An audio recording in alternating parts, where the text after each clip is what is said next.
Dublin, a city with 1,000 years of history and rich in culture, invaded by the Vikings, conquered by the Normans. Once used by Viking traders, the River Liffey, which flows beneath 13 busy bridges, is flanked by a variety of interesting buildings that illustrate the town architecturally.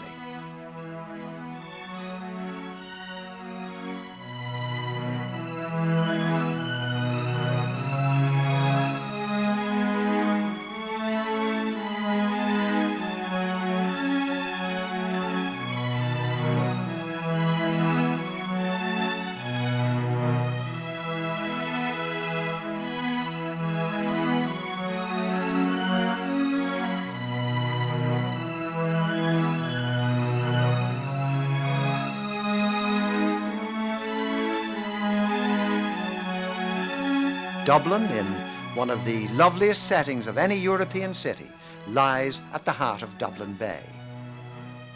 To the south, it's sheltered by Dalkey and Dunleary, and to the north by the rocky Howth Peninsula. Dublin's atmosphere is made up of many things. The great Georgian squares, Mountjoy, Fitzwilliam and Merrion, College Green, where Trinity College is situated, and opposite the former Parliament buildings, now the Bank of Ireland. Dominating the lower quays, the magnificent Custom House, and on the upper quays, the majestic forecourts.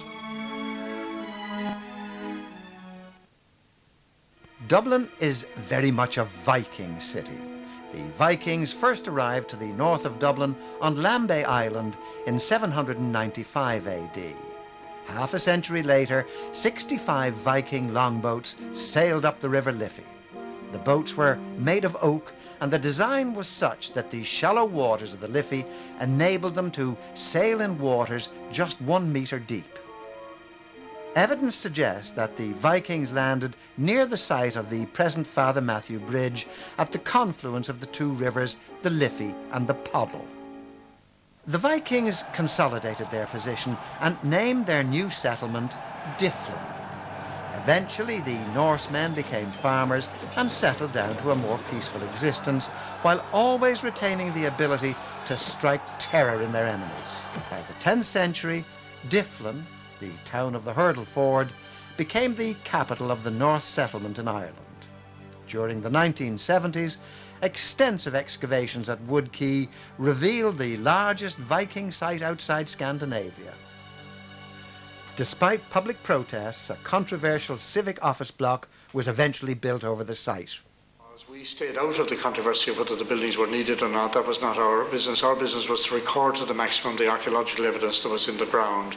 I suppose it was. It was a pity they couldn't have built those civic offices somewhere else, but then the site had to be built over. There was no way the site could have been preserved in situ. So a development should have taken place there. Whether that one is the right one or not, I'm not sure. It's not a very attractive building to me. By 1014, a Viking army was defeated a short distance away at the Battle of Clontarf by the Irish king Brian Boru. However, Norse kings ruled Dublin for a further 150 years. Eventually, a powerful new force arrived. This was to have a major influence on Dublin. The Normans had landed a large, well-equipped army on the east coast of Ireland. In the spring of 1171, this Norman knight was appointed to Dublin by King Henry II. His name, Richard Clare, Strongbow. Where the Normans settled, a castle was established. It consisted of a wooden structure situated on top of a large earthen mound. Evidence of these mounds can still be seen today, like this one near Malahide in North County Dublin. When the Normans would arrive, they'd throw up a great mound of clay, and on top of that earthwork, they'd put their little wooden castle. Then they'd dig a big ditch right around it and fill it with water. The ditch could be perhaps 3 or 4 meters deep and 10 meters wide. And outside the ditch and moat, the Normans would fence off a big area, and this was known as a bailey. Now, a bailey could be round or it could be square. As it happens, this is a square bailey. And inside the bailey, the Normans would build barracks for their soldiers, outhouses, and stabling for their horses. The Normans had now consolidated their position at Dublin. Within a few months, Strongbow's army was threatened by a 1,000-strong force which arrived in a fleet of ships from Norway. The Norsemen were no match for Strongbow's army, and they were defeated. The Normans were here to stay. With the approval of Henry II, Richard Clare, Strongbow, and the Archbishop of Dublin, Lawrence O'Toole, joined in a plan to build a cathedral on this site, the site of the present Christ Church Cathedral.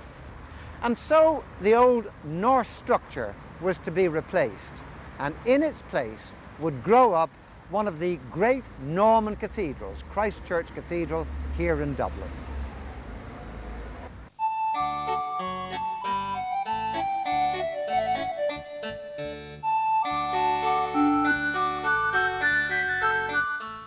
In the grounds of Christ Church Cathedral are the remains of an old Augustinian priory. On the south transept of the church is this fine 12th century Romanesque doorway, said to be one of the finest examples of its kind in Ireland. Within the walls of this great cathedral, the visitor cannot fail to be struck by its beauty and graceful proportions. The north wall, dating from the 13th century, is a true example of Gothic architecture. And during the 1560s, heavy rains disturbed the peat soil on which the cathedral stands. The roof and the south wall collapsed, causing the north wall to lean forward by up to half a metre. And after lying in ruins for over 300 years, the south wall was rebuilt thanks to the generous donations of a Dublin distiller, Henry Rowe. Here in the helmet of Strongbow there is a hole which people say was caused by a blow in battle and he died from it. The reason for that strange thing is that the merchant princes of Dublin in the Middle Ages came here to seal the bargain. In other words, if I was a leather merchant and I wanted to sell my goods to a glover or to a shoemaker, I would put the coin, whatever the price was, there on the hands of the Strongbow. And then when we both agreed, I would pick up the coin and I would literally strike the bargain by reason of hitting the helmet of Strongbow. And over the years, this wearing away has been caused by the citizens of Dublin striking with their coin the bargain. Beside Strongbow's tomb lies a smaller effigy, said to be that of his son. And the story goes that Strongbow and the son were out riding when they were ambushed by some enemies. The boy panicked during the melee and rode away on his horse. And this so enraged Strongbow that he got his powerful sword and stuck it in the boy's belly, leaving him for dead.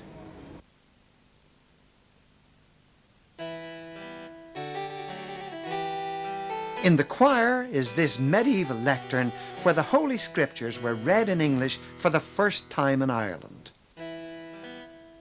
Nearby is the Chapel of St. Laud, where the reputed heart of St. Lawrence O'Toole is said to be encased in this metal casket. This crypt dates from 1172.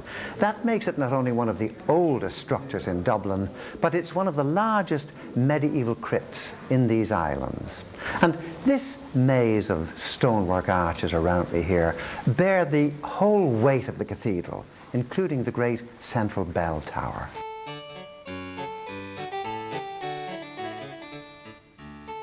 In 1487, a 10-year-old boy was brought from England to Christ Church. It was claimed that he was related to the deceased King Edward IV. The boy's name was Lambert Simnel, and he was crowned King of England here in Christ Church with the title of Edward VI. But his tenure was short. A month later, he was stripped of his title by Henry VII and was eventually employed as a scullery boy in the king's own kitchen. One of the oddities you'll come across in the cathedral are the mummified bodies of a cat and a rat. And they were discovered in an organ pipe sometime in the 1860s when the organ was being refurbished. Apparently what happened was this. The rat ran into the organ pipe, followed by the cat. And as the pipe reduced in width, first of all the rat got caught, then the cat got caught. Their mummified bodies have been here ever since, poor old things. Christ Church was regarded as the state church or principal chapel royal of Ireland from its earliest days. It's now the cathedral of the Diocese of Dublin and Metropolitan Cathedral of the Southern Province.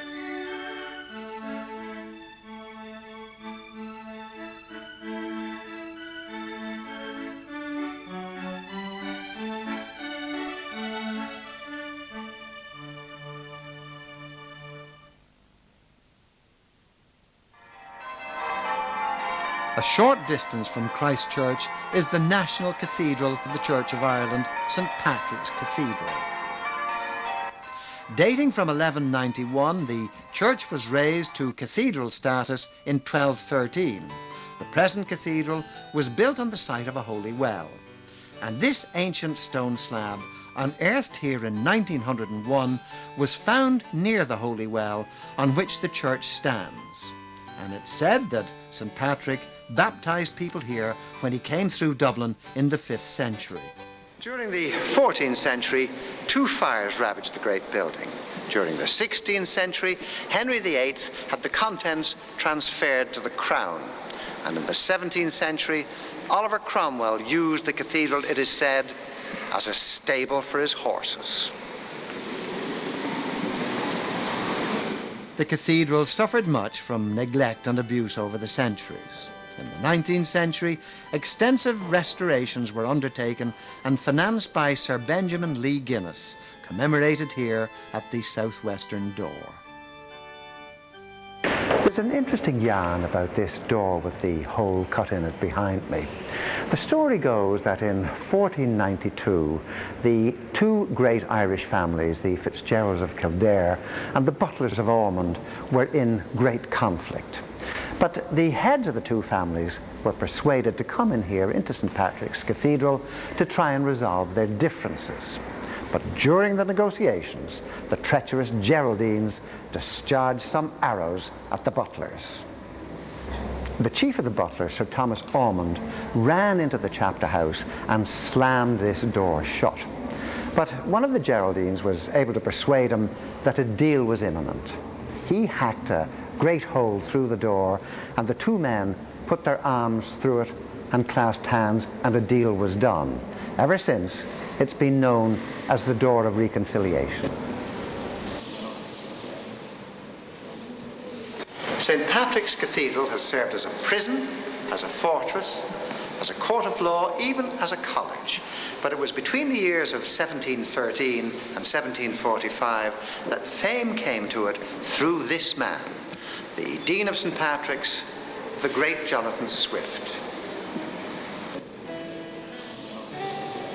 Jonathan Swift attended to the interests of St. Patrick's for over 32 years until his death in 1745.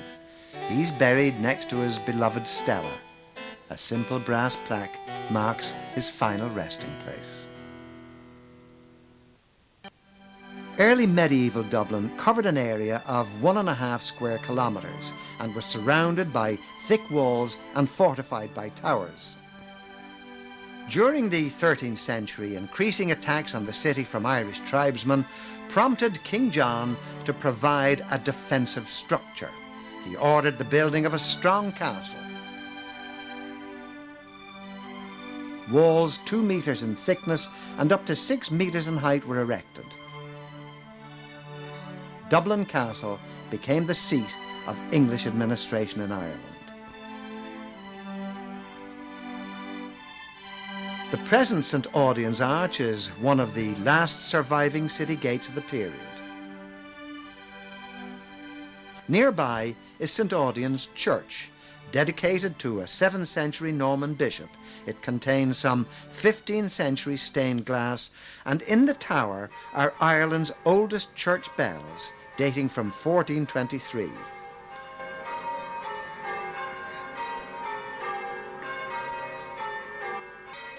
visit to this area reminds one of the ancient settlements that once flourished during medieval times.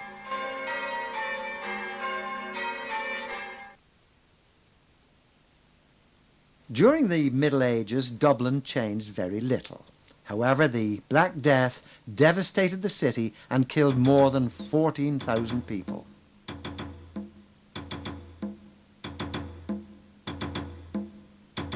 In 1509, when Henry VIII was crowned King of England, he appointed Geroid Fitzgerald as his viceroy in Ireland.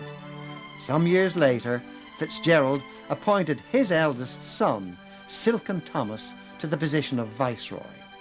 Geroid Fitzgerald was subsequently summoned to London, and Silken Thomas, believing his father to have been executed, went to the Council of State, threw his sword on the table, and declared open rebellion. Eventually, Silken Thomas was taken to London, and along with his uncles, he was beheaded. The most powerful Anglo-Irish family of the period was almost wiped out. In 1539, Henry VIII appointed himself head of the Church of England. On the subsequent dissolution of the monasteries and churches, all religious wealth was transferred to the Crown. Dublin was no exception. Precious church records and religious relics were burned and destroyed.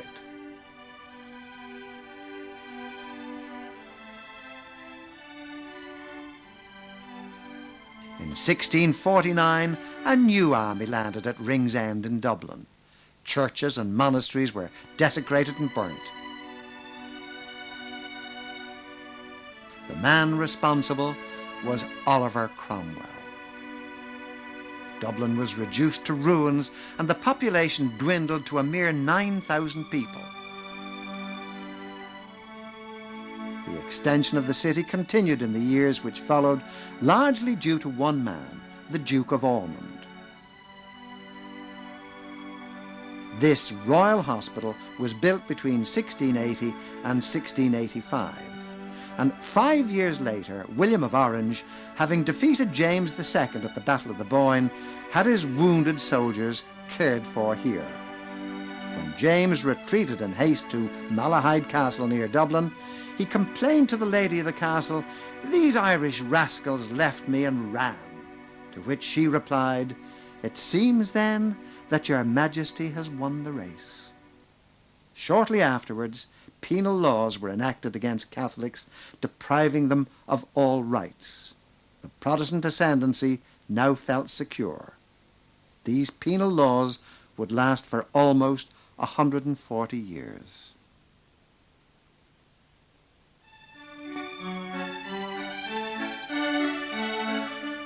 Trinity College, one of the most notable landmarks in the city, was now thriving. Within the college is this building known as the Rubrics, and said to be the only portion dating from this period. Erected between 1712 and 1732, to this day the old library receives a copy of every book published in Great Britain and Ireland. One of the great treasures here is the world-famous Book of Kells, an illuminated manuscript depicting the four Gospels. The book, regarded as the most beautiful of its kind in the world, was begun around 795 AD in Iona in Scotland. Despite ongoing Viking raids and the ravages of time over 10 centuries, this extraordinary book has survived. A new page of its elaborate and beautiful contents is displayed regularly.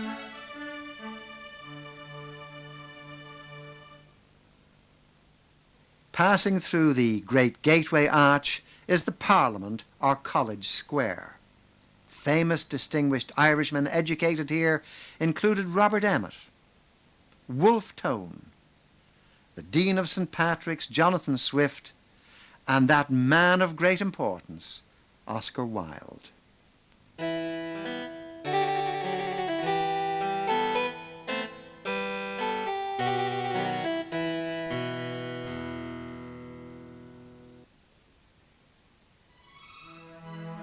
The 18th century saw Dublin become one of the most elegant and beautiful cities in Europe. During this time, Dublin's most magnificent buildings were erected.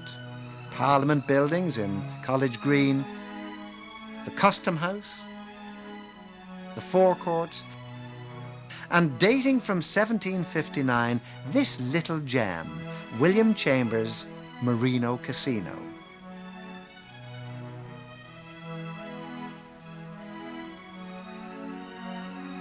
This period of architectural importance is also evident in the design of some of the finest residential areas within the city. The great Georgian squares of Fitzwilliam and Merrion were built in this period.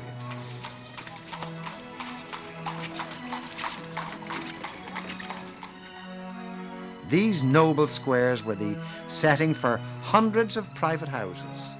The stylish entrance doors with elaborate fanlights over them were uniform in their very design, and yet no two are quite the same.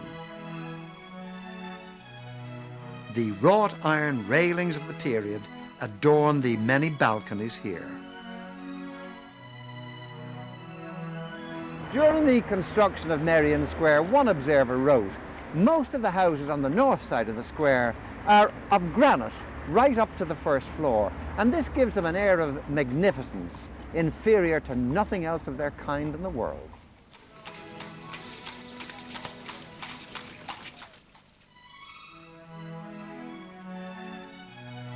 The houses were occupied by well-known members of society, including poets, artists, writers and political leaders.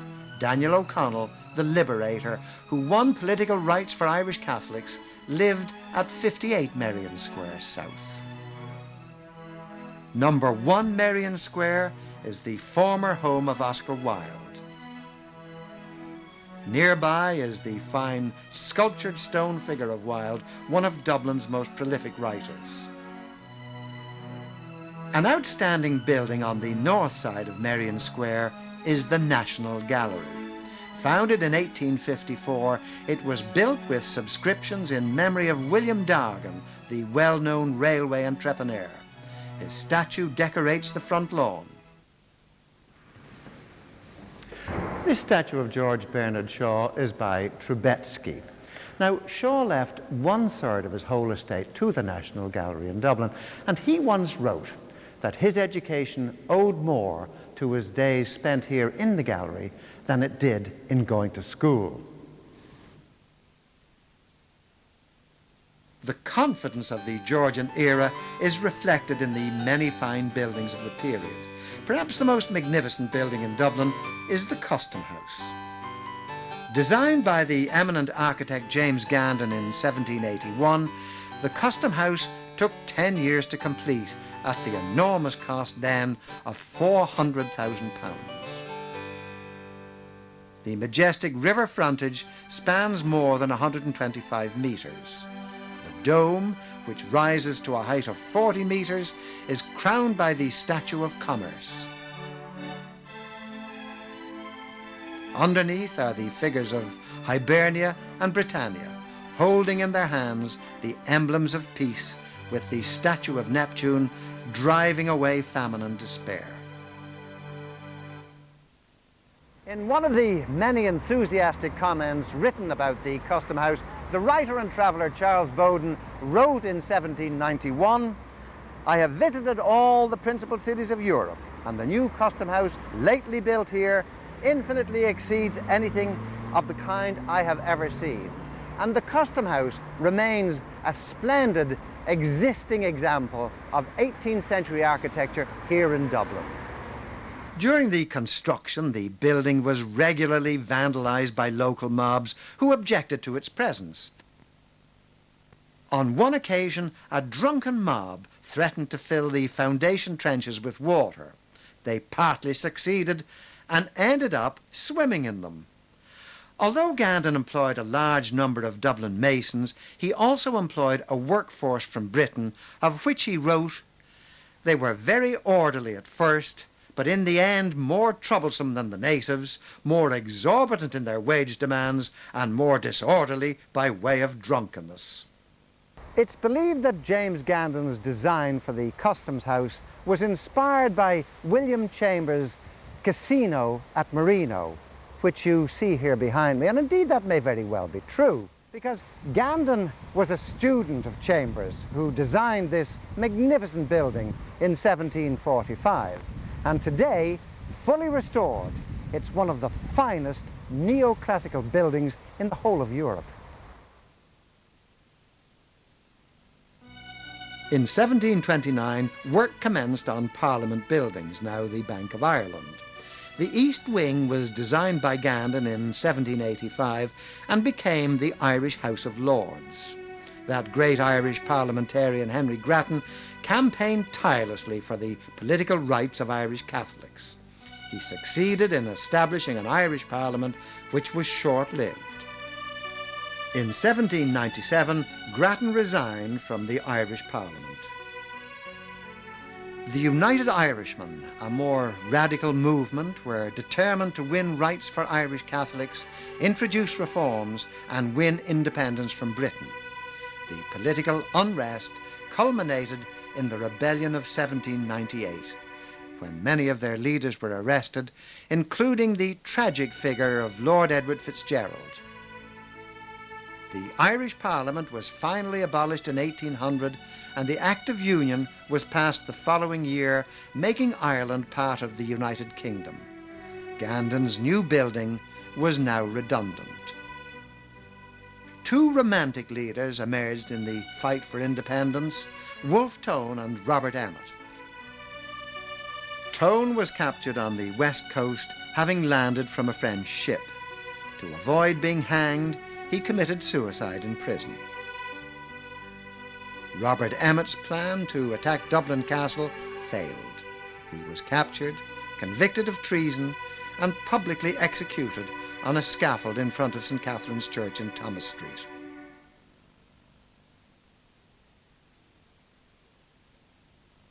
An era of political stability ensued. Georgian Dublin continued to expand. Gandon completed his new masterpiece, the forecourts. Situated on the lower quays, the forecourts has a frontage of 145 metres, and this majestic building is dominated by the dome, which rises to a height of 30 metres.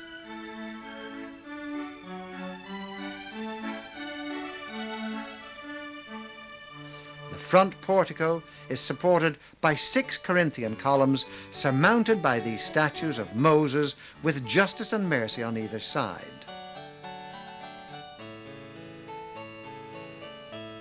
The whole complex of buildings is interconnected with graceful arches duplicated on both sides of the front portico.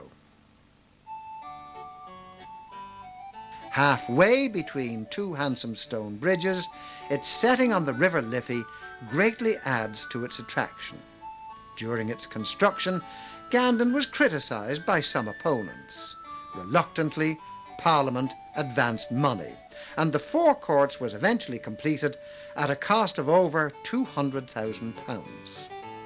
One caustic observer wrote of the contemptible vanity of the lawyers having the grandest building in Europe or in the world to plead in and walk around in. 20 years after the completion of the forecourts, James Gandon died, and he's buried in this quiet churchyard in Drumcondra near Dublin. That same year, 1823, saw the great Irish liberator Daniel O'Connell organise the Catholic Association, which played an important part in the passage of the Catholic Emancipation Act of 1829, which effectively brought the penal laws to an end. O'Connell's statue dominates the main thoroughfare of the city, which is named after him. 1845 to 1849 were the years of the great potato famine in Ireland. Thousands of people fled the countryside and made for the cities where they might get food and certainly a passage to England. The government set up feeding stations and soup kitchens throughout the land. But in spite of that, the population of Ireland fell from more than 8 million in those years to less than 6. After the famine, Dublin began to expand. The first Catholic university was founded in 1854. By 1872, horse-drawn trams were first sighted on the streets of Dublin. About this time, the Protestant nationalist Charles Stewart Parnell was leading the fight for Home Rule. In 1878, Parnell became an active opponent to the Irish land laws. 2 years later, he was elected to Westminster. During this time, Parnell encouraged the boycotting of payments to landowners and landlords. For this, he was imprisoned in Kilmainham jail. And during his short tenure there, he negotiated an agreement with Prime Minister Gladstone to call off the land war. The agreement became known as the Kilmainham Treaty. Parnell was released. Prime Minister Gladstone appointed Lord Frederick Cavendish to Dublin to oversee the change in the land laws. Shortly after his arrival in Dublin, Cavendish and his chief secretary were brutally murdered here in the Phoenix Park by an extremist militant group known as the Invincibles. And this wooden cross set here in the ground marks the spot where Cavendish and the secretary, Thomas Burke, were found on that fateful day in May 1882. The nearby River Liffey was searched for the discarded daggers used in the murders. Parnell, shocked by these killings, denounced them unequivocally. He continued to argue for Home Rule. Prime Minister Gladstone eventually conceded and introduced the first Home Rule Bill in April 1886. The bill was defeated. Despite the defeat of this bill, Parnell maintained his enormous popularity until his affair with Kitty O'Shea. She divorced her husband, William O'Shea MP, and married Parnell. A year later, at the age of 46, Charles Stewart Parnell was dead. After Parnell's death in 1891, the Home Rule issue faded. The people had lost their leader. Slums developed within the city. Dublin deteriorated. In Dublin in the early 1900s, Arthur Griffith, remaining loyal to Parnell's aspirations, founded the Sinn Féin party. By 1913, the working class population began to protest against low pay and poor working conditions.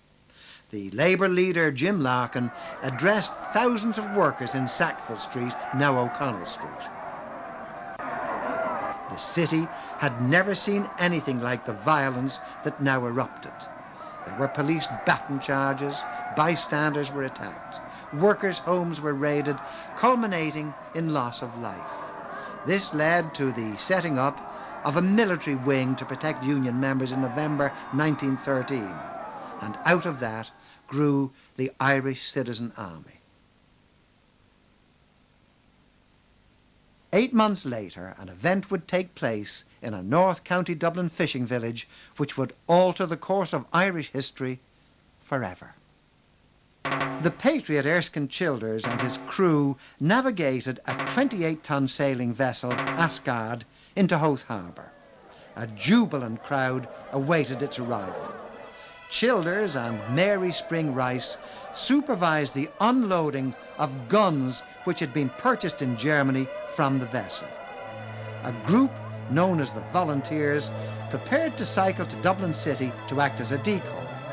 En route to Dublin, they were confronted by British troops. While negotiations were taking place with the cyclists, the armed members at the rear were dispersed into small groups, still carrying their guns. Word soon spread to the city that the authorities had captured only a small portion of the guns. A contingent of the King's Own Scottish borderers opened fire on a protesting crowd. Several people were killed and scores were injured. Meanwhile, the Asgard and her crew were well out to sea, unaware of events now unfolding on the mainland. 2 months later, in September 1914, following the outbreak of World War I, the newly enacted Home Rule Bill was suspended. This suspension was the final straw. The Irish Citizen Army, armed with the Howth rifles and led by James Connolly, assembled outside Liberty Hall. At the same time, thousands of Irishmen were persuaded by John Redmond, the leader of the Home Rule Party, to join the British Army and fight for the freedom of small nations. James Connolly's Workers' Republic newspaper responded, "Full steam ahead," John Redmond said, "and everything was well, chum. Home Rule will come when we are dead and buried out in Belgium." On the morning of Monday, the 24th of April 1916, the Irish Citizen Army met at Liberty Hall in Dublin, where the proclamation of an Irish Republic was signed by Tom Clarke, Pádraig Pearse, Tomás MacDonagh, James Connolly, Eamon Kent, Sean McDiarmid and James Mary Plunkett. After signing, Pádraig Pearse ordered his volunteers to take up positions at strategic centres around the city, including the General Post Office in Sackville Street. And here Pearse read aloud the proclamation of the Republic. The Irish flag was raised for the first time, and Dublin Castle was attacked. The following day, Tuesday the 25th of April 1916, British troops entered Dublin and occupied the Shelbourne Hotel overlooking St. Stephen's Green. Irish freedom fighters, who included the Countess Markievicz, retreated from the Green to the nearby College of Surgeons. Initially taken by surprise, the British government dispatched General W.M. Lowe to assume command. British reinforcements arrived in Dublin and martial law was declared. Wednesday, 26th of April, General Lowe set up headquarters in Trinity College, a short distance from Sackville Street. The GPO was now under siege and heavily bombarded by British artillery.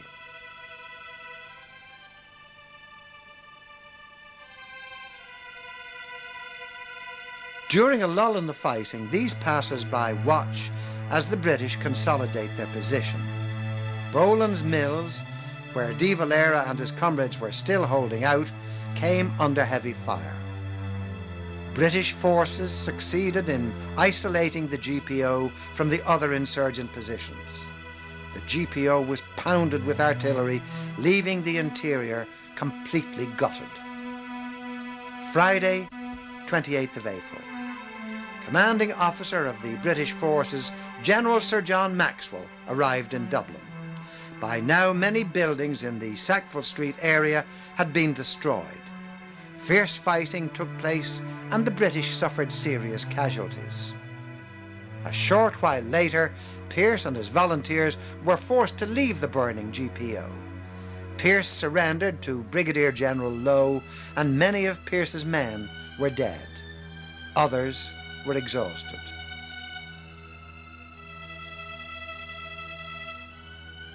James Connolly, who had been wounded earlier, was carried out on a stretcher. The Countess Markievicz, who was second in command, was one of the last to surrender to British troops. Her unit held out in the College of Surgeons in Stephen's Green. Later, she would be the first woman to be elected to the English Parliament. 14 leaders of the 1916 Rising were imprisoned here in Kilmainham jail and were executed. Eamon de Valera was the only commandant to be spared. And James Connolly, who had been wounded in the GPO, was carried on a stretcher through these doors, tied to a chair and shot by firing squad. Joseph Mary Plunkett was perhaps the most romantic figure of the Rising. A member of the IRB, he had travelled extensively in Europe and returned to Dublin in poor health. On hearing of Pearse's occupation of the GPO, he left his hospital bed to fight alongside his comrades. He had proposed to Grace Gifford in this letter dated December 1915. This letter, the night before his execution, reads, "I beg to inform you your husband is a prisoner in the above prison and wishes to see you tonight. I am sending a car to bring you here. Your obedient servant, the Governor." Later that evening, Joseph Mary Plunkett was led from his cell to the small prison chapel where Grace was waiting. A short ceremony was performed by the prison chaplain, and the couple were allowed to spend less than an hour together. The following morning, Plunkett was taken out and shot.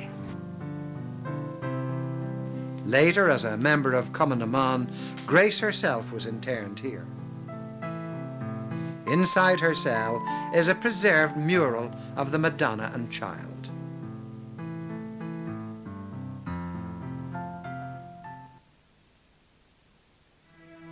By the spring of 1917, the executed leaders of the Rising were regarded as heroes. In the general election of 1918, Sinn Féin candidates won 73 seats. They refused to take up these seats and set up an independent Irish Parliament, Dáil Éireann. The first Dáil met at the Mansion House in 1919. Eamon de Valera was elected president. British resistance to an independent Irish Parliament led to the War of Independence between 1919 and 1921. The IRA, inspired by the leadership of Michael Collins, developed new guerrilla tactics in a war against the might of the British Empire. The ferocity of the struggle led to a new auxiliary force being dispatched to Ireland.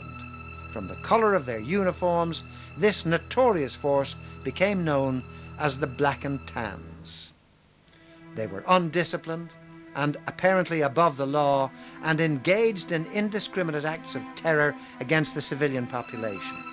Martial law applied for most of this period with a curfew imposed. In 1920, Michael Collins targeted a group of British agents operating in Dublin known as the Cairo Gang and shot them dead. That same day, Bloody Sunday, in retaliation for the shooting of these agents, the Black and Tans entered Croke Park and opened fire, killing 12 innocent people. In May 1921, the British administration in Ireland suffered its most serious setback. The IRA set fire to the Custom House, destroying vital government records. Gandon's masterpiece was gutted and British administration crippled. In this engagement, the IRA suffered significant losses. The conflict ended in July 1921 when Lloyd George, the British Prime Minister, and the Irish Assembly member Eamon de Valera agreed to a truce. Between October and December 1921, de Valera appointed a team to negotiate a treaty with Britain. Arthur Griffith and Michael Collins led the Irish negotiating party, and this culminated in the signing of a treaty setting up an Irish Free State. The treaty was approved by 64 votes to 57. In June 1922, after a bitterly fought general election, the public endorsed the pro-treaty position. Eamon de Valera opposed the treaty, and he and his colleagues withdrew from the Dáil. Anti-treaty forces seized the forecourt and other buildings in Dublin. Collins failed to negotiate a peace pact with de Valera and his supporters. Commander-in-Chief of the Free State Army, he ordered the shelling of the forecourts. Once again, the streets of Dublin resembled a bloody battlefield where Irishmen fought Irishmen. In his book, The Irish Civil War, Tim Pat Coogan writes, "The Irish Civil War was one of the most superfluous and wasteful conflicts since the war between the Big Enders and the Little Enders that Jonathan Swift wrote about in Gulliver's Travels, which was fought over which end of the egg should be topped at breakfast." In the battle for the forecourts, the building was burned and priceless historical documents were destroyed. The fall of the forecourts signalled the defeat of the anti-treaty forces in Dublin. On the 22nd of August 1922, Michael Collins was shot dead in an ambush in his native County Cork. After Collins's death, the government appointed William T. Cosgrave as president. Cosgrave took a tough line against the anti-treaty forces who continued their campaign. In May 1923, De Valera finally convinced anti-treaty forces to cease fighting.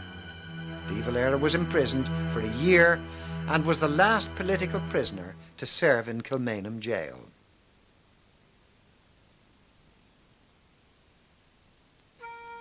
During the 1920s and 30s, the restoration of the city was undertaken. The Custom House was restored to its former glory, as was the forecourts. Under the newly independent Irish government, the reconstruction of the GPO began in 1925 and the building was reopened in 1929.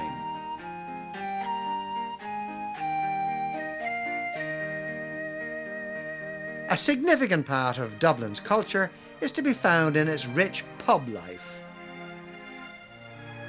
Familiar haunts to such literary giants as James Joyce, Brendan Behan and Sean O'Casey. There are also some pubs with many historic associations. This pub is reputed to be the oldest one in the whole of Ireland. The present structure dates from 1666, but it's built on the foundations of a much older building. And many a famous Irishman has had a drink here, ranging from Wolfe Tone, Robert Emmet, the United Irishman, Daniel O'Connell, and that great Irish parliamentarian, Henry Grattan.